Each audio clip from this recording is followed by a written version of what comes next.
Ladies and gentlemen, welcome back to Authentic Info Podcast. I'm your host, Admasan Liljau. People are undermining the ANC because it looks disorganized and it has a lot of older leaders.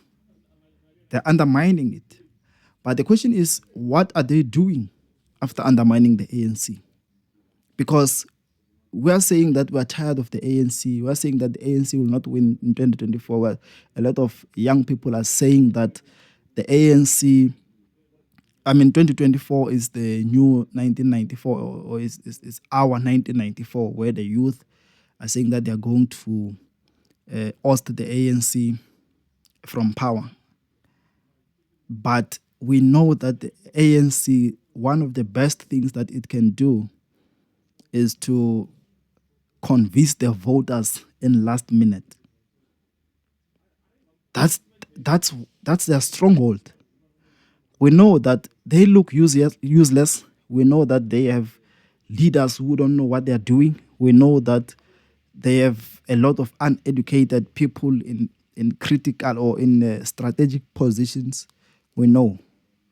But what is it that has kept the ANC alive for the past 30 years, even though it is showing some sort of decline, but it is still in power? What is it that keeps it alive? And do you guys think that this thing is normal? Do you guys think that it's no longer there? There's nothing that they're going to do in 2024. I think if the opposition parties sleep upon the ANC, they might be surprised. Come 2024, they might cry and accuse the ANC of rigging and stealing votes and things like that. But we know that on the last minute of elections, when they say this is the week of elections, the ANC is seen in all corners of South Africa. You can undermine them however you want to, but we know that they can reach every corner of South Africa. And we know that South Africa are vulnerable and stranded. We forget that we are unemployed. We forget that there are no business opportunities. We forget that there are many things. There's poverty, there are poor infrastructure and everything, poor healthcare. We forget these things merely because of a T-shirt and food parcels. We forget. All these two things, they blind our eyes. They blind our eyes. So it's a strategy that they've been using. We see cars branded ANC, playing loud music, entering in areas where you have never even saw a ward councillor. But when it's that week of elections, the ANC is always all out and they access all the villages, whether there's water or not.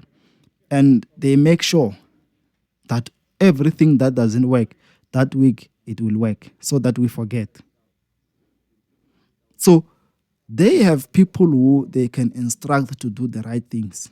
But on the last minute before elections, during the term where they're supposed to serve, they don't instruct these people to render services.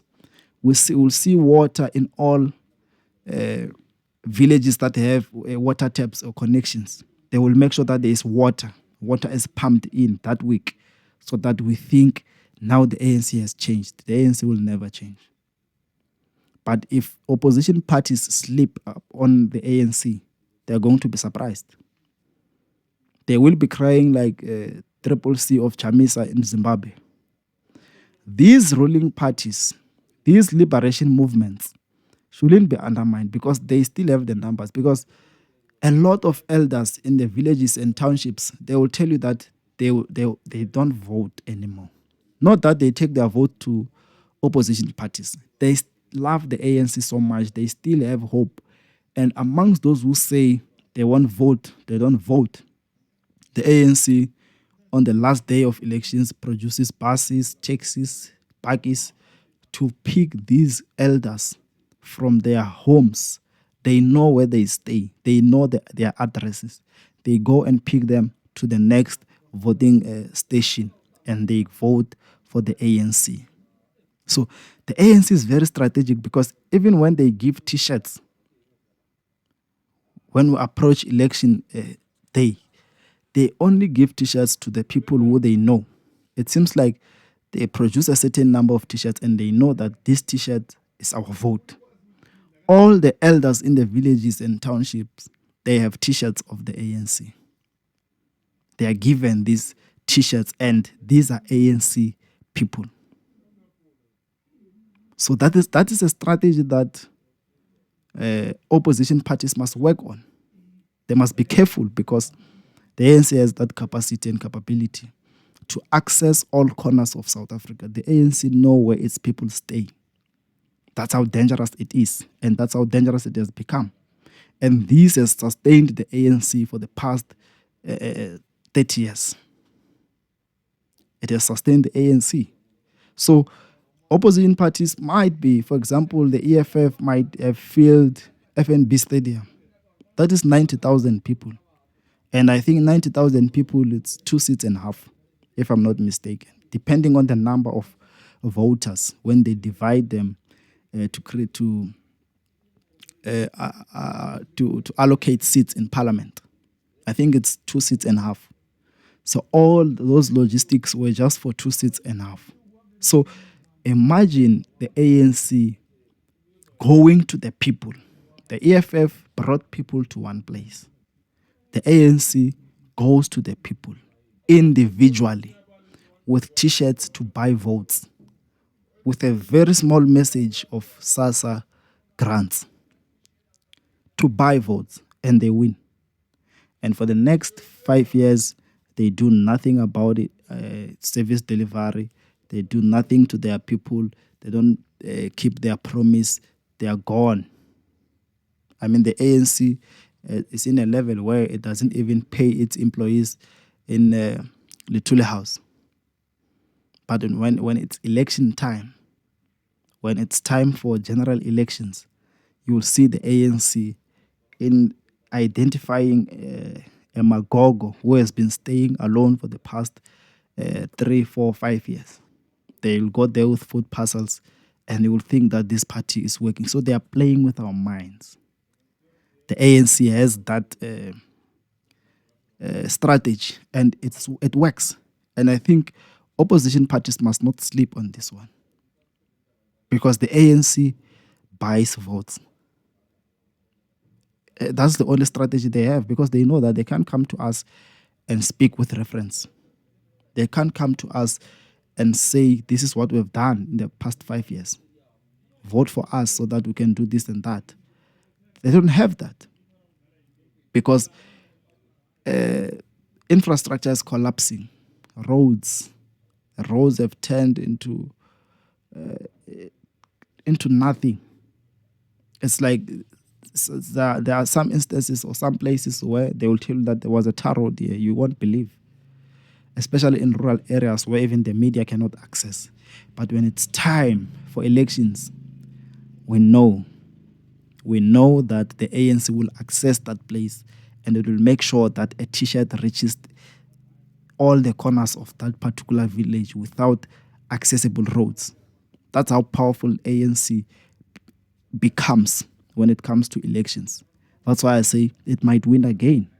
If these opposition parties or opposition party leaders sleep and they don't find a strategy to educate the masses on how important votes are, it means that the ANC will drop slowly, but it will live and lead for a longer time, for a longer period, doing the same strategy, accessing those areas where now no one wants to drive their car to. You will see branded 4x4s, and you can see that they are ready to go into areas where even GPS will tell you that there's no road. But the ANC will reach that place, they will reach that village, they will reach that old woman, they will reach that old father or grandfather or that old man who stays alone. They will go there, take pictures, take some short video clips, give that man or woman a T-shirt and some food parcels and leave. They know that they have won the heart of that person and they have won that vote. The ANC doesn't mind buying votes in South Africa. It buys votes. And this is a strategy that has been working for them. They buy votes. So opposition parties don't have the capacity to do the same. They don't have the capacity to beat the ANC in their own game. The EFF brought people together in FNB Stadium. The ANC come 2024, it's going to the people. The ANC will go to the people. I know. I've seen that. It does that in each and every time there are general elections. In general elections, they are worse. In general elections, they are worse. It's not easy to beat them.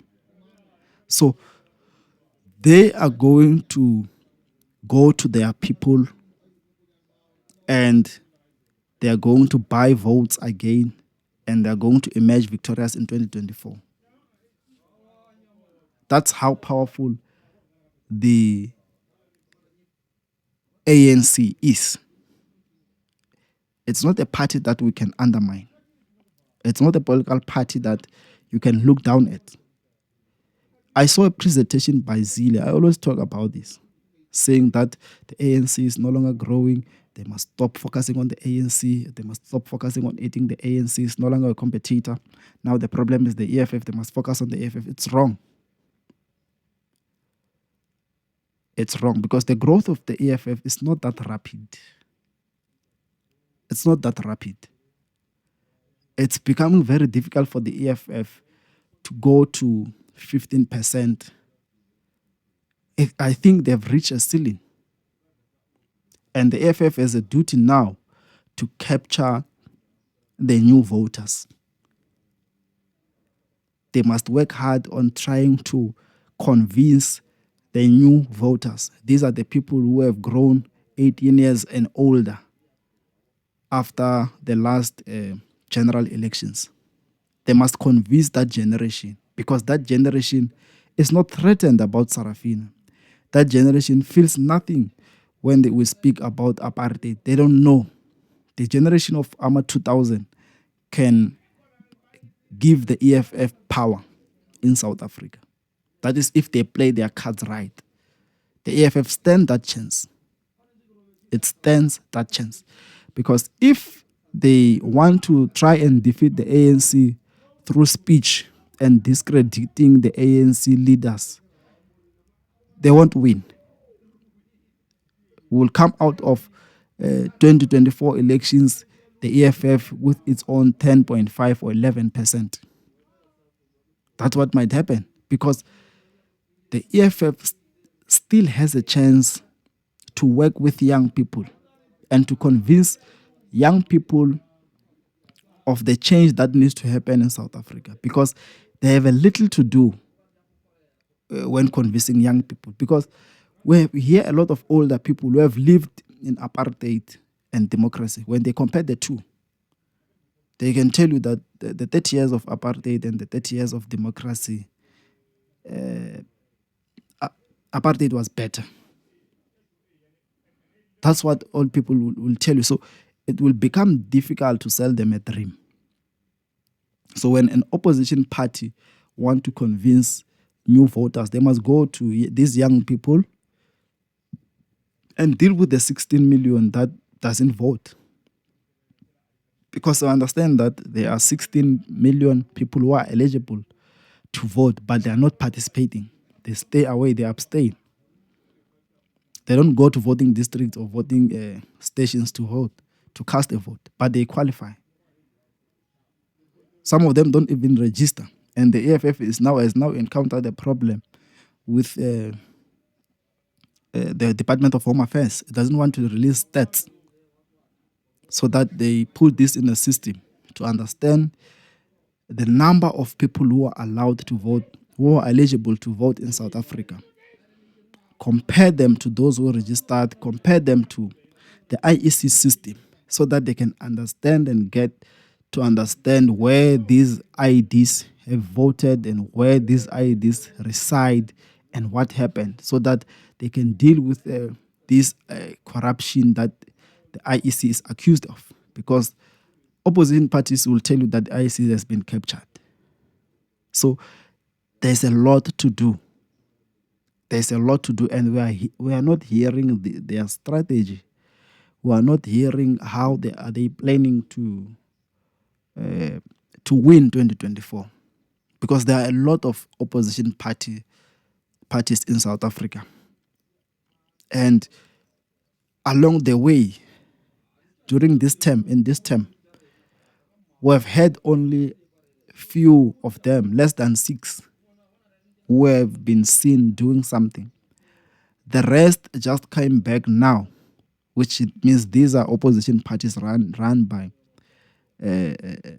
opportunists who just want to be there to be seen, who just want to parade as members of parliament and things like that.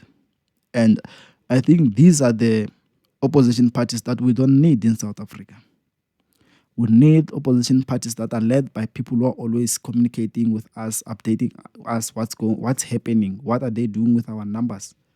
Because when we vote for an opposition party, we expect that opposition party to use the numbers to try and hold to account the executive, to try and hold to account the ruling party, so that the ruling party does not relax, so that the ruling party does not steal in comfort, so that the ruling party does not loot in comfort, so that they go and help protect the interest of the state. So if there's an opposition party that you know, which was very silent in the past 4 years, but now it's coming back and it wants votes, don't vote for that thing. It's a waste of time, and you must use those numbers to vote for opposition parties that are competing, that are putting pressure on the state, that are pushing pressure on the system. Because if the ANC today is blaming apartheid for all the wrongs that are happening in South Africa, these are the things that we need to keep in our mind when we go and vote and cast our votes in 2024. We must keep these things in our minds when we go and vote in 2024, to say these ones don't want to be held accountable. They don't want to account for their wrongs. And all they can do or say is to blame the apartheid, which is a system that they claim to have defeated 30 years ago.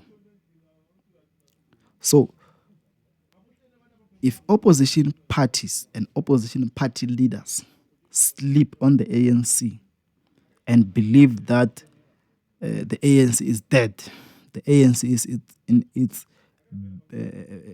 deathbed, if they think that and they're convinced with that and do nothing, the ANC is going to surprise them in 2024 and it might emerge victorious. Because this thing of political analysts saying that the ANC is being eaten alive, the ANC is declining and things like that, it must not fool opposition party leaders. It must not fool the opposition parties. They must make sure that they crush it. They must make sure that they destroy it.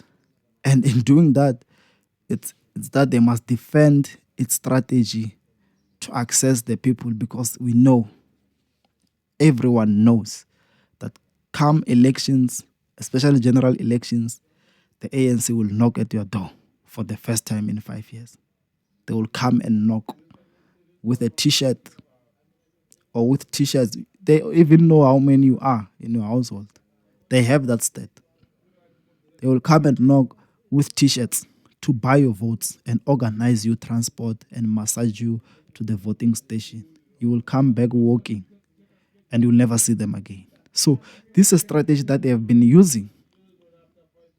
It's a strategy that they have been using, and it needs to be exposed. And it's not only us who must speak about these things, but opposition parties must be aware, and they must come with strategies to try and defeat or counter the ANC's ways of buying votes. Because the ANC in South Africa buys votes in elections, and it works for them. It has been working for them, and it might work for them in 2024 and they might emerge victorious. And we are going to complain for the next 5 years.